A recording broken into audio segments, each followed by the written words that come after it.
propos d'astrologie relativiste, il y a tout simplement le rapport entre l'oral et l'écrit. Par exemple, dans le cas de l'hébreu, l'écrit hébraïque ne se suffit pas à lui-même. Si on n'ajoute pas un élément d'oralité, notamment les voyelles, le texte est illisible, est incompréhensible. Voyez-vous, donc cette notion d'astrologie relativiste, elle est née chez moi très tôt, puisqu'à l'âge de 20 ans, même pas, j'ai appris l'hébreu moderne, l'hébreu israélien, en 68, je venais d'avoir 20 ans, je n'étais pas encore sur mes 21 ans.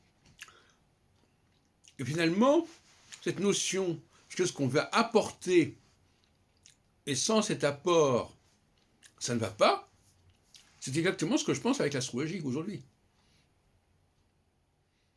Les configurations célestes ne se suffisent pas elles-mêmes s'il n'y a pas un apport. Et en fait, paradoxalement, le transit, c'est pas le rapport du ciel à la terre, mais c'est aussi le rapport de la terre au ciel. C'est-à-dire que c'est l'élément humain qui vient donner du sens à l'élément cosmique, minéral. L'homme, lui, il existe de toute façon. Mais les astres ne font sens que par l'homme. Et par conséquent, un astrologue ne saurait ignorer l'homme. C'est la grande erreur d'André Barbeau.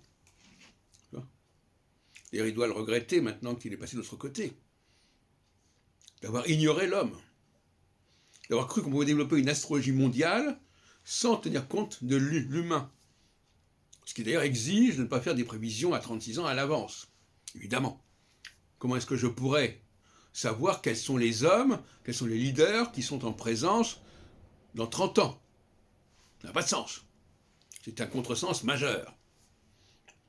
Donc, l'homme, le leader, est la clé de la serrure astronomique.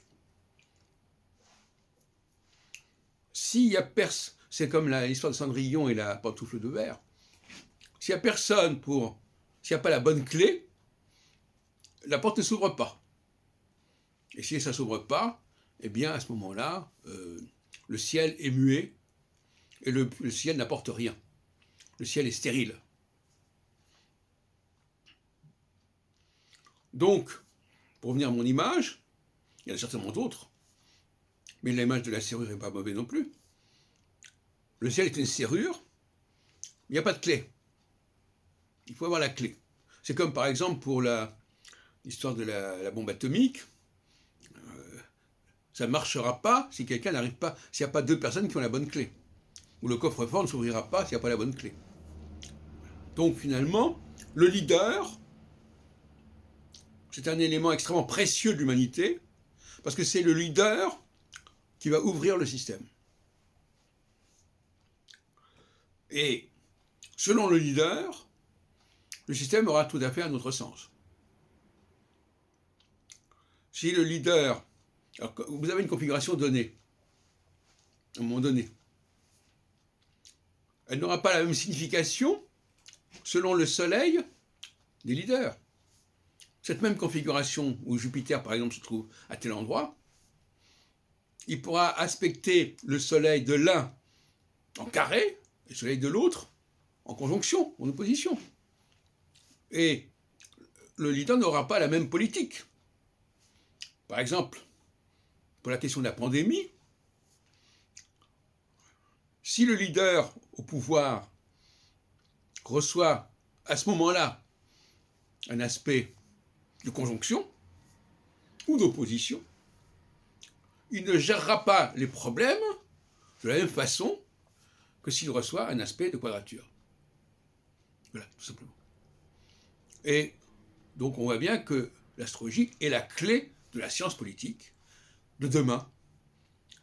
Dans quelques temps, on ne concevra même pas qu'on puisse envisager de mettre quelqu'un dans un poste donné sans savoir où est son Jupiter plutôt où est son soleil, et où il est à un moment donné par rapport à Jupiter.